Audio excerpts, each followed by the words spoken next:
ఏదైతే నిన్న పవన్ కళ్యాణ్ గారు చంద్రబాబుని ఇంకో 2 సార్లు అంటే మొత్తం 15 సంవత్సరాల పాటు ముఖ్యమంత్రిగా చూడాలని కోరుకుంటున్నాను అంటే ఆయన చేసిన వ్యాఖ్యలు వైసీపీలో కలకలం రేపినాయి. మరి పవన్ కళ్యాణ్ గారు అంటే కనుక వైసీపీ వాళ్ళు ఎందుకు ఉలిక్కి పడుతున్నారు అనుకోవచ్చు అంటారు? చంద్రబాబు నాయుడు గారు సింహంలా చింగలిస్తుంది. ఆ సింహం బట్టి ఇంకొక సింహం చింగలిస్తుంది పవన్ కళ్యాణ్ గారు. కానీ ఆయన అనుభవం చూసి, చంద్రబాబు నాయుడు గారి అనుభవం చూసి, రాష్ట్ర అభివృద్ధిని చూసి పవన్ కళ్యాణ్ గారు ఏమనుకుంటున్నారంటే, చంద్రబాబు నాయుడు గారు మనిషి ఉన్నంతసేపు ఆయనే సీఎంగా ఉండాలి, నేనే డిప్యూటీ సీఎంగా ఉండాలి, ఆయన దగ్గర పని చేయాలి, నాకు చాలా ఆనందంగా ఉందని చెప్పి పగల నవ్వుతున్నాడు. అంటే ఎంత ఆనందంగా ఉందంటే, ఆయన చంద్రబాబు నాయుడు గారిని చూసి పవన్ కళ్యాణ్ గారికి ఎంత ఆనందంగా ఉందంటే, అట్లాంటి నాయకుడి దగ్గర మనం పనిచేస్తే ఆయనే బతికున్నంతసేపు సీఎంగా ఉండాలి, నేను డిప్యూటీ సీఎంగా ఉండాలి, రాష్ట్ర అభివృద్ధి ముందుకు దూసుకెళ్ళిపోవాలి, ఆయన చూస్తూ నవ్వుతూ ఎంజాయ్ చేస్తున్నాడు.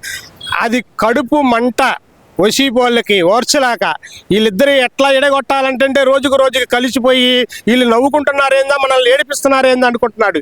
జనాన్ని నవ్విస్తారు, మిమ్మల్ని ఏడిపిస్తారు. వాళ్ళిద్దరు కలిసి వాళ్ళ చంద్రబాబు నాయుడు గారు అన్నదమ్ముళ్ళు, సొంత అన్నదమ్ముళ్ళు, వాళ్ళ తమ్ముడితో చంద్రబాబు నాయుడు గారు ఎట్లా ఉన్నాడో లేడో అయితే మాకైతే తెలియదు. కానీ పవన్ కళ్యాణ్ గారిని చూసి చంద్రబాబు నాయుడు చాలా మురిచిపోతున్నాడు. పవన్ కళ్యాణ్ గారు చంద్రబాబు చూసి చాలా మురిచిపోతున్నాడు. ఒక అన్నదమ్ముళ్ళుగా ఉన్నారంటే అస్సలు వీర్చ అనేది ఉండదు. సొంత అన్నదమ్ములు కూడా అట్లా ఉంటారో ఉండదు మాకైతే తెలియదు, మేము చూడలేదు. మా ఇళ్ళలో కూడా మేము అట్లా ఉండలేదు, ఎక్కడ కూడా చూడలేదు. అట్లా అంత అన్యంగా ఉన్నారంటే కృష్ణార్జున్ లాగా చంద్రబాబు నాయుడు గారు బాణ వేస్తుంటే నేనున్నాను, వెనకున్నానని వెయ్యని చెప్పి సపోర్ట్ ఇస్తున్నాడు పవన్ కళ్యాణ్ గారు. అంతకంటే ఆనందం ఏముంది ఎవరికైనా? ఆ ఆనందాన్ని చూడలేక వైసీపీ ఏడుస్తున్నారు. సరే, ఇదంతా ఓకే.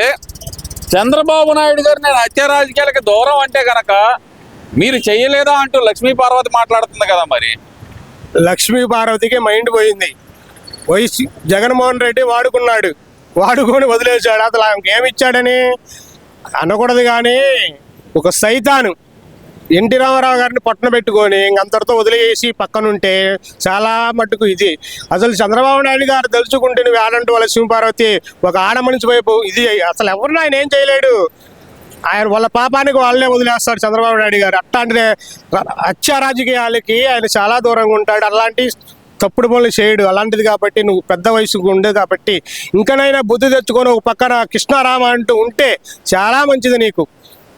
వాళ్ళు ఏం చేయరు నిన్ను, నీ పాప నువ్వే పోతావు. వాళ్ళు మంచి చేసే పనిలో ఉంటారు. కానీ ఏ వ్యక్తికి జగన్మోహన్ రెడ్డి అంత అవమానిస్తేనే ఆయన ఏం చేయలేదు. ఆయన ఫ్యామిలీని కానీ వాళ్ళని కానీ ఎవరిని ఒక హింసించారు.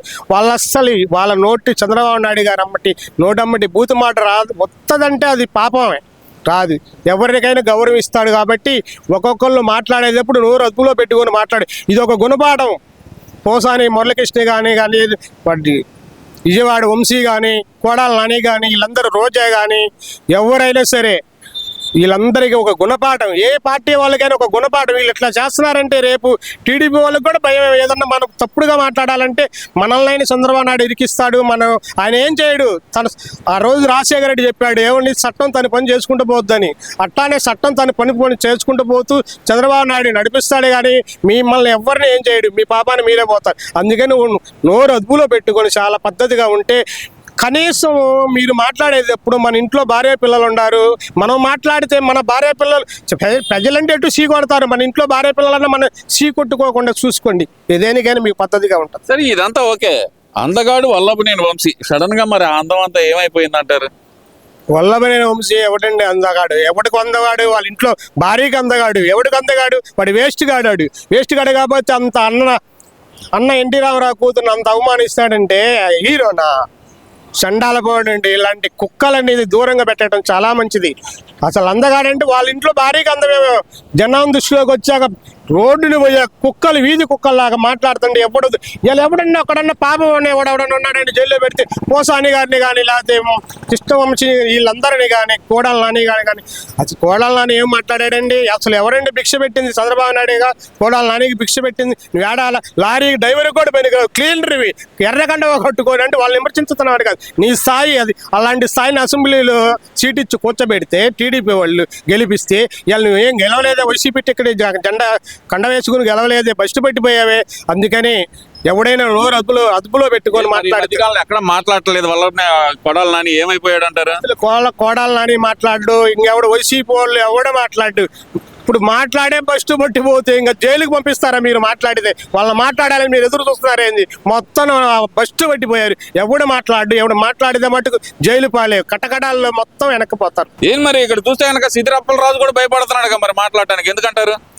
ఎవడైనా భయపడాల్సిందే. మీరు భయపడటానికి జగన్మోహన్ రెడ్డి భయపడుతున్నాడు, భారతిరెడ్డి భయపడుతుంది, అవినాష్ రెడ్డి హత్య కేసులో జాడ జైలుకు పోతాడని ఆయనకి అందరికీ వచ్చే వైసీపీ నాయకులకు మొత్తం వచ్చే తప్పులన్నీ బయటకు వస్తున్నాయి. మొత్తం ఒకటొకటి చేస్తున్నారు, మొత్తానికి వచ్చే.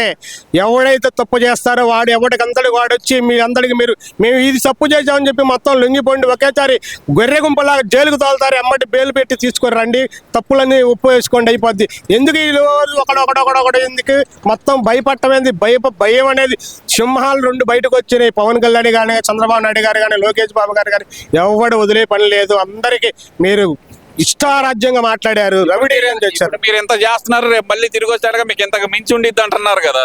మీలాగా అసెంబ్లీలో అవమానించలేదు, ఇళ్లలో భార్య పిల్లల్ని దృష్టిలో పెట్టుకుని మాట్లాడలేదు, ఎవరి బూతు మాట్లాడలేదు.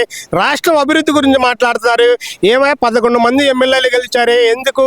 మేము మీ మీద నమ్మకం పెట్టుకొని ఓట్లేస్తే జగన్మోహన్ రెడ్డి అనేవాడు సైతాన్ని ఇంట్లో కూర్చున్నారు.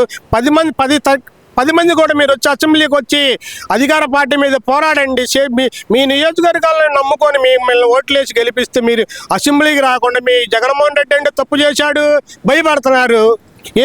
మనం మాట్లాడడాన్ని వాళ్ళు మాట్లాడతారని భయపడుతున్నారు. కానీ జగన్మోహన్ రెడ్డి నీలాగా ఎవరు మాట్లాడు, నిన్నెవరు అవమానించరు, నీ భార్య పిల్లలు కానీ ఎవరు అవమానించిన ఇది ఆంధ్రప్రదేశ్కి అవమానమే. మిమ్మల్ని అవమానించిన ఆంధ్రప్రదేశ్ జనాలకి అవమానం. అందుకు కాబట్టి తక్కిన 9-10 మంది అయినా సరే అసెంబ్లీలోకి వచ్చి మీ నియోజకవర్గాలలో మిమ్మల్ని గెలిపించిన నేరానికి మా నియోజకవర్గాలు ఇవి ఉండే అని చెప్పి పని చేయించుకోండి, నిధులు తెచ్చుకోండి, పని చేయించుకోండి. సీఎం అయినా సరే ఎవడైనా మిమ్మల్ని వాళ్ళని బతిలాడుకోండి నియోజకవర్గాలలో. ఇంకో విషయం ఏంటంటే అసెంబ్లీకి రావట్లేదు, బాగానే ఉంది, లోపలికి రావట్లా, బయట వచ్చి దొంగతనంగా సంతకాలు పెట్టి వెళ్ళటం ఏంది వీళ్ళు? ఏమండి, దొంగతనానికంటే అది దొంగల పార్టీ దొంగతనంగానే వస్తారు. దొంగల పార్టీలో సీటీ గెలిచిన వాళ్ళు మొత్తం దొంగలే. దొంగలు కాకపోతే మీరు దొంగతనంగా వచ్చి సంతకాలు చేయాల్సిన పని ఏంటి? మీరు ప్రజాప్రతినిధులుగా మిమ్మల్ని ఎన్నుకున్నప్పుడు ధైర్యంగా రండి, దుడ్డు దారినందుకు సింహదారుణంగా రండి, సంతకాలు పెట్టండి, అధికార పార్టీని విమర్శించండి, ఏమన్నా ఉంటే ఫైట్ చేయండి. ఏ పనులు చేయకపోతే చెప్పండి, మీరు అవి చేశారు చెప్పారు, మీరు ప్రజల్ని నమ్మిచ్చారు, మోసం చేశారు అంటున్నారు కదా. అసెంబ్లీలో మాట్లాడండి, స్పీకర్ ముందు పెట్టండి. మీ సమస్యలు ఉంటే మీ నియోజకవర్గాలలో సమస్యలు ఉంటే మాట్లాడండి, చెప్పండి, ఫైట్ చేయండి. మీ సీఎంతో మీ జగన్మోహన్ రెడ్డితో పని లేదు. మీరు మళ్ళీ మీకు సీట్లు ఇచ్చి ఎవడిచ్చినా సరే ఆ రోజు ఏ పార్టీకి వచ్చినా మీరు మీకు సీట్లు వచ్చి గెలిపించాలంటే మీ జగన్మోహన్ రెడ్డిని చూసి మీకు ఓటేరు జనాన్ని మీ ప్రజాప్రతినిధులుగా పనులు చేసి వాళ్ళ మనసులో నెగ్గితే పలాని నియోజకవర్గంలో మనకు మంచి చేశాడు మన ఎమ్మెల్యే అంటే మళ్ళీ మీకు ఓట్లు వేస్తారు. కానీ ఇళ్లలో కూర్చొని నెలలు రాగానే జీతాలు పడుతున్నాయని చెప్పి జీతం తీసుకుంటే కాదు. ఇదేనా 2.5 సినిమా కాదు, ఇది 5 ఏళ్ళ పరిపాలన అంటే మీ మీద పెట్టుకుని నమ్ముకొని మీకు ఓట్లేస్తే మీకు ఇది బట్టి అధికార పార్టీకి ఓట్లేస్తే వాళ్ళు పనులు చేసుకొని మీకు పనులు చేసే వాళ్ళు నియోజకవర్గాలు బాగుపడాయి ఇదిగా ఉంటుంది. కానీ మీరు ఇళ్లలో కొనుక్కుంటే మీకు తక్కిన 10 మంది అని వచ్చి అసెంబ్లీకి వచ్చి పోరాడండి. అసెంబ్లీకి ముందు జగన్మోహన్ రెడ్డికి భయపడుతున్నారు. మీరు అసెంబ్లీకి రావాలంటే మిమ్మల్ని ఎవరు ఏమంటారు, ఏమన్నా అనాలంటే జగన్మోహన్ రెడ్డిని అంటారు. కానీ మీకు పాపం పుణ్యం తెలియని ఎమ్మెల్యేలు మీరు ఏం మాట్లాడితే మీకు భయం. కానీ మీరు ఏం చేయలేదు. కొత్తగా ఎన్నికైన వాళ్ళు 10 మంది కూడా ఒక రామచంద్రారెడ్డి తప్పితే పెద్దిరెడ్డి రామచంద్రారెడ్డితో మొత్తం మీరు కొత్త వాళ్ళే. మొత్తం వచ్చి మీ నియోజకవర్గాల గురించి సమస్యలు అవునంటే పోరాడండి, స్పీకర్ ముందు పెట్టండి, అధికార పార్టీ వాళ్ళని వేడుకోండి, నిధులు తెచ్చుకోండి, వాళ్ళని రాష్ట్రాన్ని వాళ్ళని నియోజకవర్గాలను మీ నియోజకవర్గ మంచి పరిపాలన అందించండి. మిమ్మల్ని నమ్మి మీకు ఓటేస్తారు.